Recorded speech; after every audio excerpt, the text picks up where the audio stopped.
PacificBeerChat.com.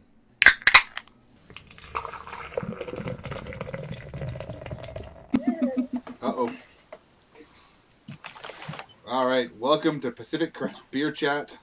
I'm Mike from Mike's Craft Beer. We've got Carnell from Breward Inlet. Hey. We got Chelsea from Brutiful BC. And we got Hello. Steve from Mike's Craft Beer. Today we're going to do a little something different. It's the frequently asked beer questions. We were called out by BAOS Podcast in back east in Canada. That's actually Beer and Other Shh. And it was started by Tasting Nitch in Paris, actually. So it's 9 questions, and we'll just get right into it. So I guess, how did you get into beer geekery, and why beer? Who's gone? Go for it, Carnell. Beer geekery. I got into beer geekery because when I was 18, I legally went to Australia, and you could drink at age 18 there. And I went for it. And by the end of the trip, I was there for 6 weeks. I was getting kind of sick of what I was drinking. And I just asked the question to some locals, what's the best beer? And I think I had maybe 3-4 more days there, and I asked that every time I went in to buy a beer, which was fairly often. And by the time I left, that was what I wanted to do, was find out what the best beer was. When I came back to Canada, my goal was to drink the entire wall at the BC liquor store in a year. I don't think I ever did that because it changed, but it's just never stopped since then. What's the best beer? Nice. I don't know about, for me, it was actually Steve there that got me into craft beer. My wallet doesn't thank you. Visa does, though. Steve was bringing over beer all the time and like, try this one out, try that. And I was just drinking yellow fizzy garbage, and he was bringing over porters and stouts and all kinds of crazy stuff, and just kind of clicked at some point. And nice. I guess to just complete that timeline, I started, whenever they're drinking yellow fizzy piss, and I decided, hey, there's that weird bottle. Let's try that. And I think it was something silly, just Guinness. It wasn't anything. Oh, that's pretty good. Maybe I'll try the next one, and I might, because I didn't want to drink fizzy yellow piss.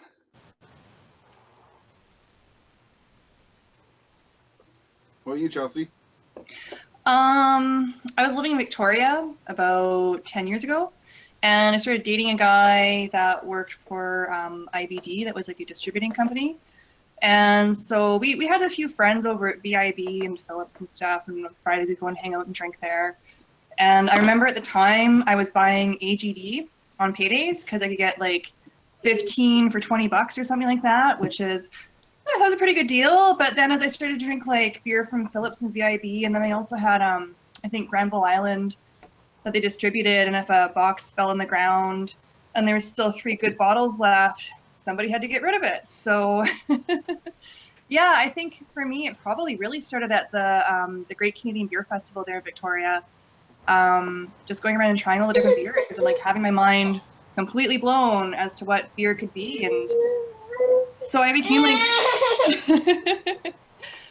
like a total evangelist, I guess, for craft beer, and came home to the Okanagan and wanted to get my hands on it and talked about it to everybody I could, just because I thought the more people that drank it, the more craft beer there'd be for me to drink. So yeah, I just kind of followed from there.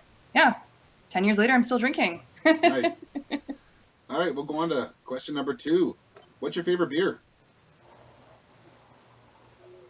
I don't have a favorite beer. Style, even. I'll go favorite style right now, and I know someone gave me a lot of trouble for this after they read my blog, because they couldn't take me seriously anymore because all I drank was Northeast IPAs. But I'm sorry, that's what's got me really into beer again. It's a new style here, and there's lots and lots of great examples of it from here in Vancouver and BC. But there's even more from further afield, and that's kind of exciting to try them all again. Not to say I don't enjoy a good Scotch ale too, but right now, Northeast IPAs, that's what I'm in. to. Yeah, I'd say I can't choose a favorite beer. That's the whole point for me is I don't just drink one beer anymore. I drink all the different beers that come out. But yeah, the Northeast IPAs are good. I'm getting really into saisons lately. I did the tasting panel with What's Brewing and like tried a whole bunch of saisons this spring, and now I'm looking for them all over the place. That's what I'm drinking tonight is a saison. Nice. But like, as far as like a go-to beer, I mean, I could say like if I saw like Four Winds on tap or Dogger on tap, or like there's certain breweries I see on tap that I would buy, but there's not one beer I would just stick to. No way. Steve? So I'll be the heretic. I totally have a favorite beer. I have two. So seasonally, it's the Whistler Chestnut Ale, or everyday drinking Moody Brown Ale. Nice. I will happily go back to either of those anytime, anywhere. Oh. Yeah, for me, it's don't have a favorite beer either. Got favorite style. I mean, it's typically always been like an Imperial IPA or barley wine, but I am really liking the Northeast IPAs as well. They're working for me. All right, I guess the next question, question 3. If you could have one beer forever, what would it be? And it could be a style. It's like the last question. Well, but you're not always gonna wanna, like, say if you're on a desert island, you're not gonna want that same beer possibly. If you're drinking that same beer all the time. I'd go saison. Yeah. I if I'm having one beer for the rest of my life, I'd go saison. I find saisons when they're done well, and I find more often than not saisons for whatever reason are done well more so than most things. They're way more dynamic, way more flavors than most beers, but not so much that it's overpowering and messing with my palate. Like I feel like I could enjoy those for a long time and not get bored. Anyone else have It could one? be like a really good pale ale, right? Like I'm thinking of a few breweries that do like just a really sound, easy to drink, can have multiple of in a night pale ale. Like I know Cannery's Muse I really like. I can drink that over and over again every time I go there. I just had a pale ale from Boundary up in Kelowna, and they're doing like a really nice pale ale with like a light hand on the hops. So yeah, or the saison sounds pretty good too, actually. Uh-oh. She lasts. Either that or she's complaining that I actually have a favorite beer. I have one beer forever, Moody Brown Ale. Nice. It's my favorite. I think I would probably go for a barley one. What was that, Steve? Or just a style flavor. I'd actually go for Coles. Okay. I think I would go for a barley wine. You can drink them at a warm temperature if you have to, and they age really well. Yeah. All right. I guess the one, how is it you drink so much, and how do you stay healthy while doing that? I don't. Actually, I had this problem because I've been blogging for about 2 years and drinking beer, like I said, for 10 years. And I don't drink as much anymore. I have to actually like not drink all the delicious beers in BC, because if I drank every single night, I would be huge and have diabetes and all kinds of things. And I have to go and work out like 3 or 4 times a week too. So yeah, I have to work at it, I guess. I have to earn my beers. Yeah. Yeah, I'm similar. I don't think I do things to stay fit in spite of the beer. I started to drink less. Like I don't like. Well, I mean, my friends will go out and drink a lot in a weekend. I simply can't do that. I'm one beer a night during the week, if that, and weekends maybe 2 or 3, and then after that it's a struggle. So yeah, I just limit my intake. I don't drink that much, I don't think. Well, not to say. Anyways,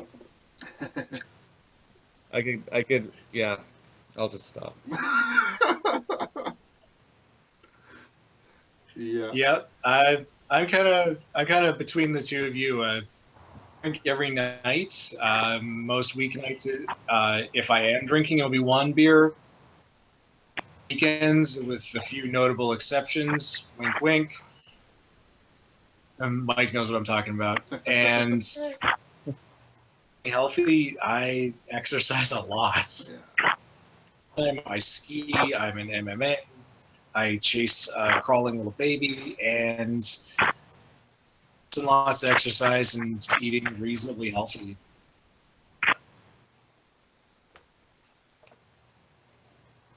For me, I do about a beer a night usually, and I try to hike as much as I can. Work's been really busy right now, so that's kind of slipping. But you just try to keep moving, try to earn your beers.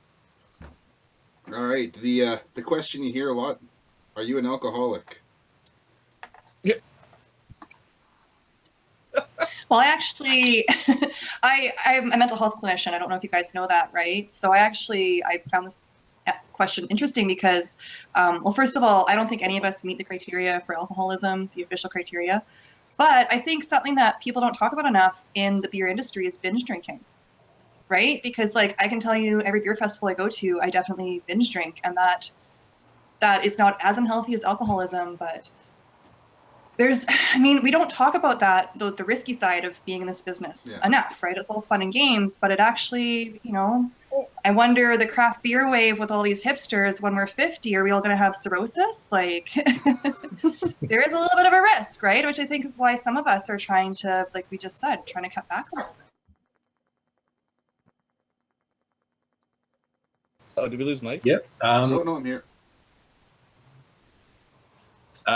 Yeah, I think I'd agree with that. I'm not an alcoholic, with a few exceptions. I even try and avoid binge drinking, just all night out or one or two beer fests. But other than that, I've literally gone weeks without drinking and kind of gone, actually, I haven't had a beer in a while.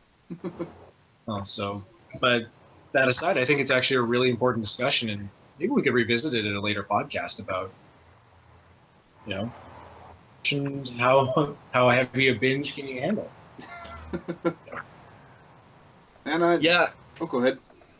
I'm kind of floored actually, just because I hadn't given this question much thought ever, and it's kind of taking me back. It's a good point to make. I think I'm lucky in that I have one of the least addictive personalities of anyone I know.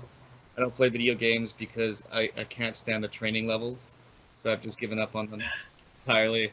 And it's same thing with beer. It has to keep my interest, honestly. So I've never had a problem with it personally, but it's a great point to make, and I hadn't really considered it at all. So it's giving me something to think about. Yeah, for sure.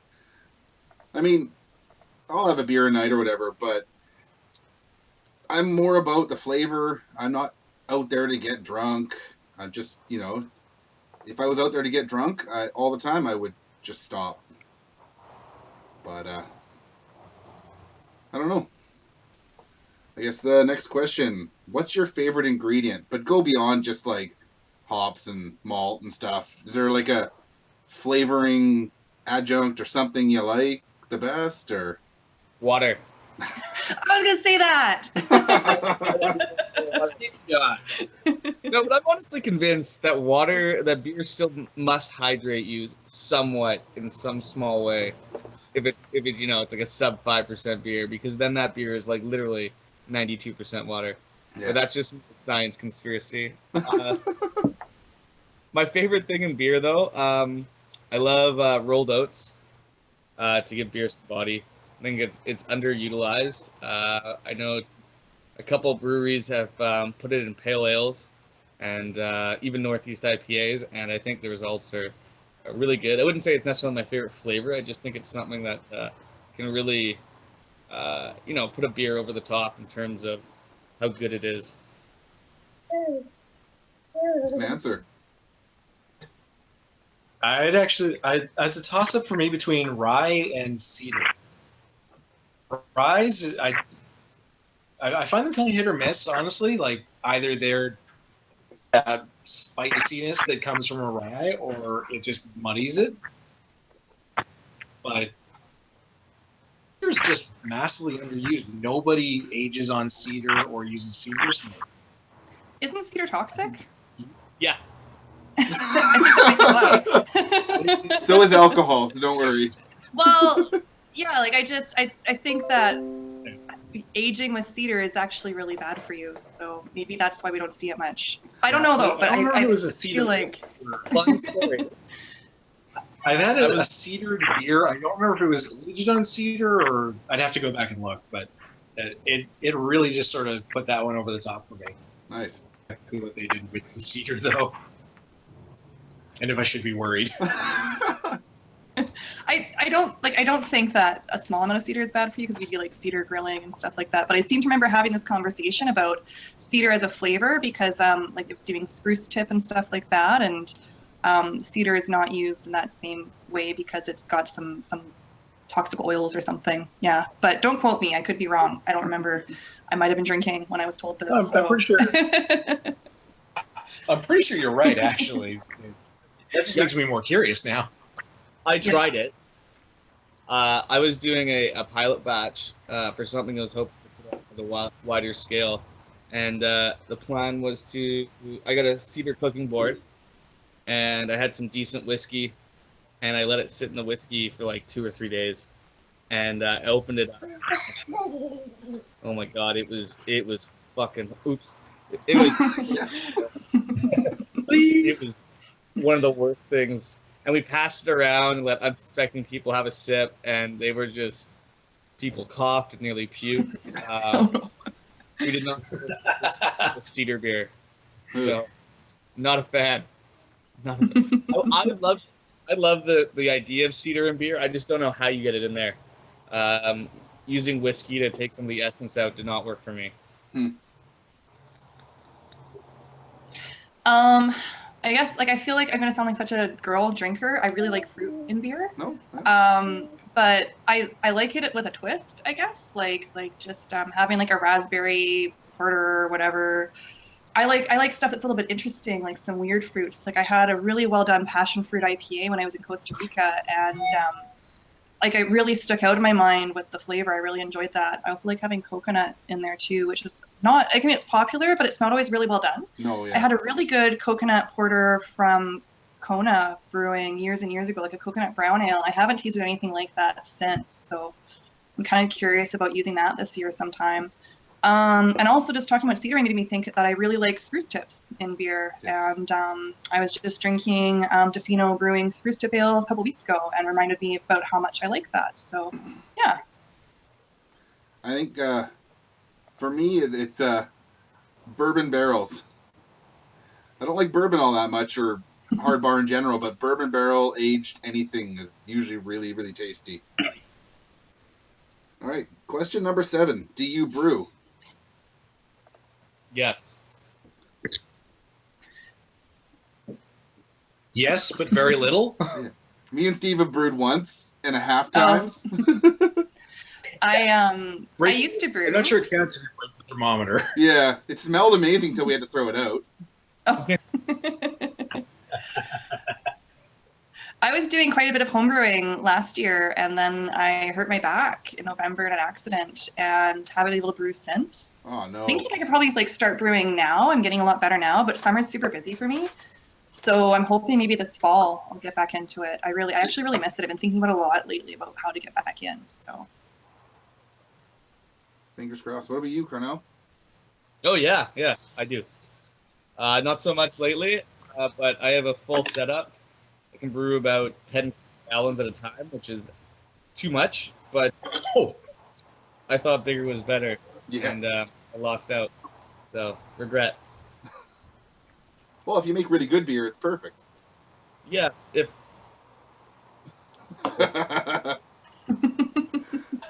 All right, the next question is, what was your first beer? Not first craft beer. What was your first beer? I remember my first beer.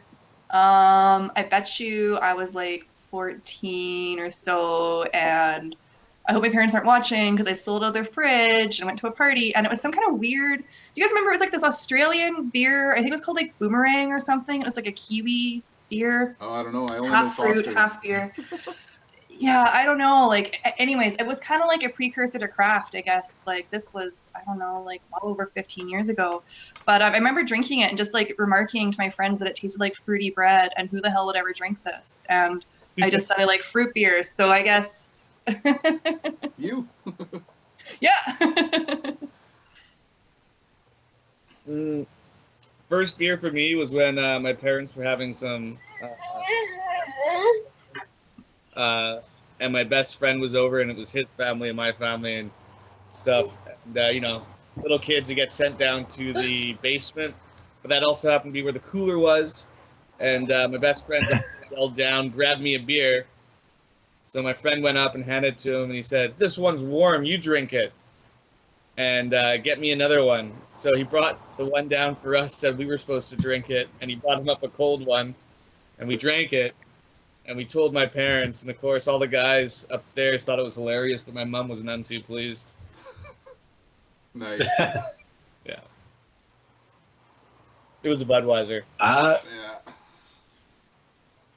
I'll be honest, I don't remember what my first beer was. It was some macro something or other. Probably something similar to that, Actually, more likely, I probably grabbed the wrong can out of the fridge and wasn't even paying attention. Yeah, I honestly can't remember. As far as I can remember, I think my first beer was probably Canadian.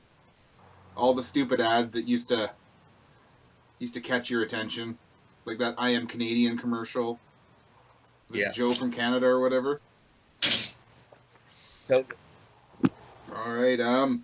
And 9, the last question: Who in the beer world do you look up to? who in the beer world? Huh. Really tall people. What was that? Really, really tall people. Bad joke.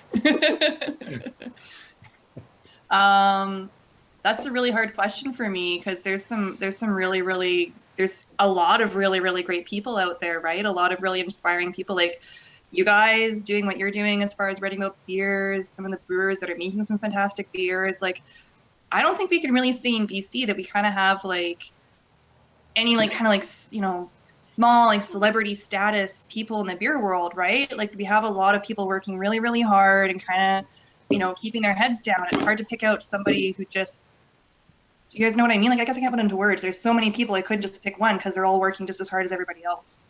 Yeah, for sure. I got one. I last year for my birthday, my mom gave me a book from British called Pete Brown, and writes about beer and beer culture and sort of stories and history, and those are all things I really enjoy. And he put together a really interesting narrative, but lots of fact to it. The one I read was Three Sheets to the Wind. He's also got Man Walks into a Pub, and there's another book about IP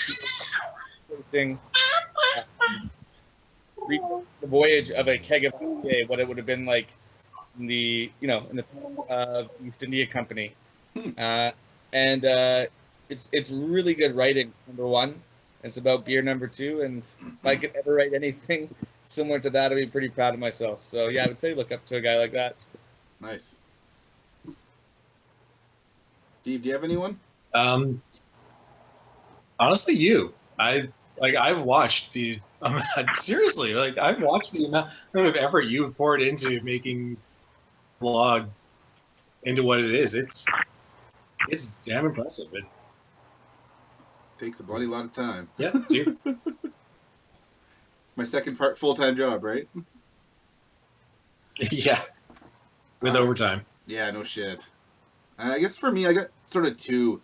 I mean, growing up in Surrey, seeing what happened with Central City Brew Pub and Gary Lowen, it's pretty impressive. They've gone from such a small little brew pub to a massive success.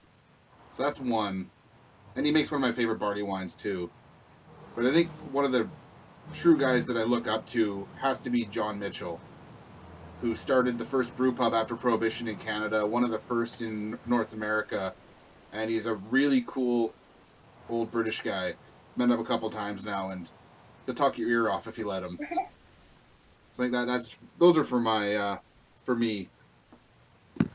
I guess to close this out, we're supposed to call out 5 other sort of YouTubers or video makers in the beer scene, but everyone that I know has basically done it already, except for booze reviews and fermentation projects. So I'm going to tag you in this, and hopefully you'll do one of these as well. Nice. Cheers. We hope you've enjoyed this episode. You can find us on Twitter and Instagram at Pacific Beer Chat or at pacificbeerchat.com. If you've enjoyed the episode, you can give us a review on iTunes. It'll help us get some more recognition. You can also find us on Google Play Music, Stitcher, and YouTube. If you'd like to, you can also give us some feedback at pacificbeerchat.com. Cheers.